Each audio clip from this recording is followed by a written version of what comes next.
बाप के लिए सबसे मुश्किल जानती हैं कौन सी दो चीजें होती हैं? एक अपने बच्चों का जनाजा उठाना और एक अपनी बेटी की डोली उठाना। ये सबसे वजनी होता है बाप के लिए पूरी जिंदगी, इससे बड़ा वजन कोई नहीं होता।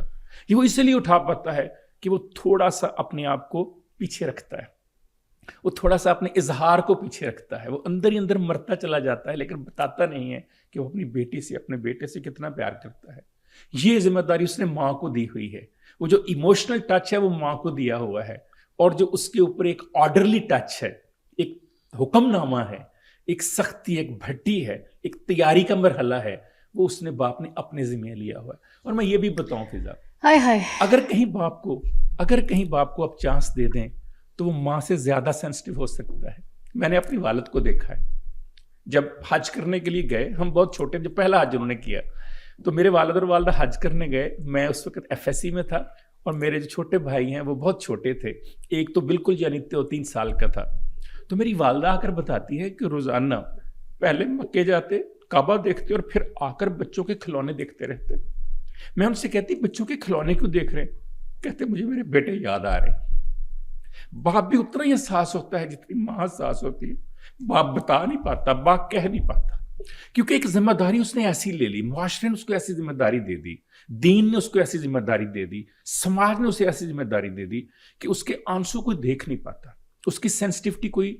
और बाप इस जिम्मेदारी को आपका ख्याल बड़ी खुशी से निभा रहा होता है। उसका बहुत दिल करता है कि माँ की तरह बच्चे को गोद में बैठाए, उसका बहुत दिल करता है माँ की तरह बच्चे के सर पे हाथ रखे, लेकिन उसने वो जिम्मेदारी माँ को देकर अपने लिए वो जिम्मेदारी ले ली जिस पर आज आप कह रही हैं कि बाप सख्ती करता है, बाप का रवैया सख्त होता है। वो अपने ऊपर ये सारे इल्जाम ले लेता है, लेकिन आज उन्हीं सख्तियों की वजह से जिस शख्स से आप इस वक्त इंटरव्यू ले रही हैं, जो आपके सामने बैठा हुआ है, ये उन्हीं सख्तियों की देन है।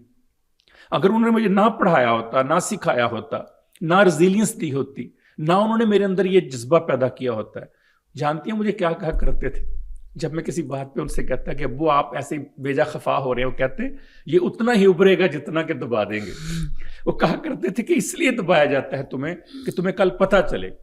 फिजा वो इतनी बड़ी ट्रेनिंग थी उस घर की। हम 5 भाई हैं, मैं आपको पूरे यकीन से कह रहा हूं, पूरे यकीन के तयक्कुन के साथ कह रहा हूं कि उन 5 भाइयों में समेत मेरे कोई शरई ऐब नहीं है।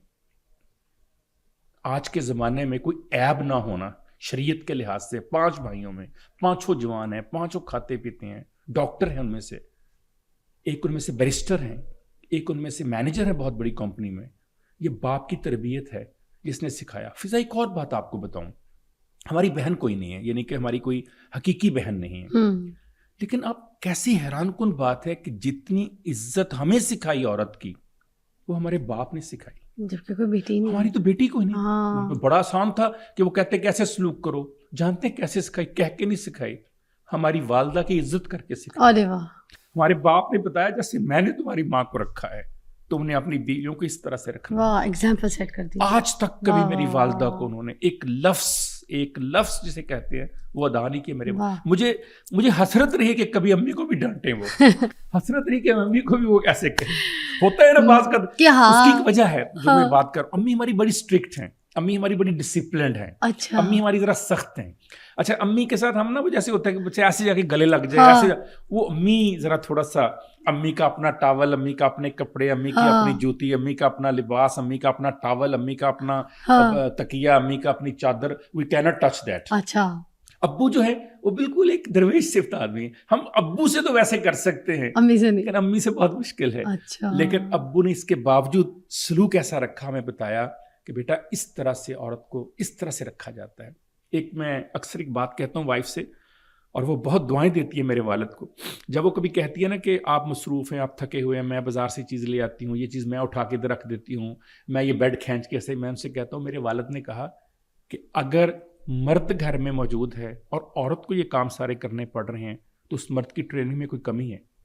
मेरे बाप ने सिखाया कि तुम जितने भी थके हुए हो तुमने उठ के काम करके देना है अपनी वाइफ का। मैंने कहा ये मैंने तब सीखा था जब मेरी वालदा के वो तमाम काम किया करते, उनको पता था कि वो जाती हैं हॉस्पिटल सर्विस करती हैं, शाम को क्लिनिक करती हैं, तो मेरी वालदा की ड्यूटी में मेरे वालिद अदा किया करते थे। आपको पता है हमें कपड़े वो पहनाते थे, जूते वो पहनाते थे, हमें तैयार वो करते थे, स्कूल वो लेकर जाते थे, ہمیں سیر وہ کرواتے تھے, ہماری والدہ کے پاس وقت نہیں ہوتا تھا. پورے پاکستان کی سیر میرے والد نے انگلی پکڑ کر ہم دونوں بھائیوں کو کروائی. میرے والد نے آج تک کوئی ایسی ملاقات, کوئی ایسی جگہ, کوئی ایسا افسر, کوئی ایسا سیاستدان جگہ نہیں جہاں پر میرے والد گئے ہوں اور ہمیں ساتھ نہ لے کر گئے ہوں. کہتے تھے بیٹے آپ کی ٹریننگ ہے, آپ کو پتہ چلے آپ کا والد کیسے بات کرتا ہے. شعور دیتے تھے نا.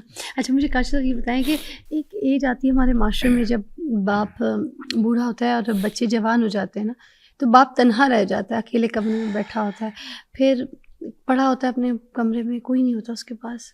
یہ کیوں ہے ہمارے معاشرے میں, یہ المیہ کیوں ہے؟ بڑے دکھ کی بات. ماں کے پیچھے تو ساری اولاد ہوتی ہے. دو اشعار یاد آ گئے آپ کی بات سے. پہلا تو معراج فیض آبادی کا شعر, انہوں نے کہا ہمیں پڑھاؤ نہ رشتوں کی کوئی اور کتاب, ہمیں پڑھاؤ نہ رشتوں کی کوئی اور کتاب, پڑھی ہے باپ کے چہرے کی جھریاں میں نے. جو باپ کے چہرے کی جھریاں پڑھ لیتے ہیں نا, ان کو دنیا کی کسی کتاب کی, کسی علم کی ضرورت نہیں رہ جاتی. دوسرا جو آپ نے دوسرا حصہ آپ کے سوال کا, منور رانا کا شعر یاد آ گیا. انہوں نے کہا یہ سوچ کے ماں باپ کی خدمت میں لگا ہوں, یہ سوچ کے ماں باپ کی خدمت میں لگا ہوں, اس پیڑ کا سایہ میرے بچوں کو ملے گا. جو لوگ اپنے ماں اور باپ کی قدر کرتے ہیں, کل ان کو اپنی اولاد کو کہنا نہیں پڑتا کس کی قدر کرو, ان کی اولاد آٹومیٹیکلی ان کی قدر کرتی ہے. آج جب میں تھک کے شام کو آتا ہوں نا, یہ میں جاتا ہوں ہونہار اسکالرشپ کے لیے مختلف شہروں میں, 1-2-3 دن لگ جاتے ہیں مجھے, میری ڈیوٹی ایسی ہے. جب میں آتا ہوں تھکا تو میرا جب بیٹا آ کر کہتا ہے بابا ٹانگیں سیدھی کرے میں دبا دوں, تو ایکچولی میرا بیٹا نہیں میری ٹانگیں دبا رہا ہوتا, کہ جو میں نے اپنے باپ کی ٹانگیں دبائی ہیں وہ لوٹ کے میری طرف آ رہی ہوتی ہیں. سو جو لوگ اپنے ماں باپ کو اس طرح سے ڈیوڑیوں میں ڈال دیتے ہیں, دروازوں میں ڈال دیتے ہیں, کمروں میں ڈال دیتے ہیں, ان کا خیال نہیں کرتے, ان کے لیے صرف ایک حقائق بیان کروں گا. ایک بچہ اپنے باپ کو لے کر اسے دریا میں ڈبونے کے لیے لے کے جا رہا تھا. جب وہ دریا میں اپنے باپ کو دھکا دینے لگا تو اس کے باپ نے جانتے ہیں کیا کہا, بیٹے تھوڑا سا آگے جا کر دھکا دینا, یہ تو وہ جگہ ہے جہاں میں نے اپنے باپ کو دھکا دیا تھا. جو لوگ اپنے باپ کو دھکا دیتے ہیں ان کی اولاد پھر ان کو ضرور کسی نہ کسی کا دھکا دیتی ہے.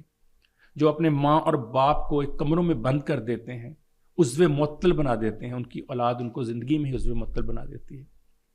کبھی زندگی میں ایسا سلوک نہ کیجیے کہ لوٹ کر آپ کی طرف آئے تو پھر آپ کو احساس ہو کہ جو آپ نے کیا آپ کے ساتھ ہو گیا. جب آپ کے ساتھ ہوتا ہے پھر آپ کو بہت دکھ ہوتا ہے, پھر آپ کو بہت یاد آتا ہے کہ میں نے کیا کیا کیا, کیا کیا قربانیاں دیں.